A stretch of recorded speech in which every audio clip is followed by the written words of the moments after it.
Hey guys, today I'm going to tell you how to get dual WhatsApp on Samsung A36 or A56. If you are using Samsung A36 or A56 and now you want to get dual WhatsApp on your phone, so let's see how can I do this. You just have to enable a setting. So go for settings. For this, first you have to make sure that you have installed WhatsApp and then open settings. In settings, just scroll down and look for advanced features, open it, and here look for dual messenger, tap on it, and here you'll get your messenger app which you have. I have only WhatsApp and Facebook. I'm going to make a dual WhatsApp.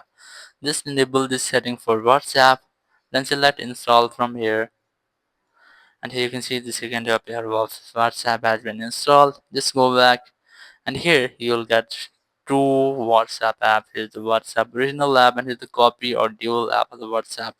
So that's how you can easily get dual WhatsApp on your Samsung A36 or A56. Thank you very much for watching the video. Until next video, bye bye.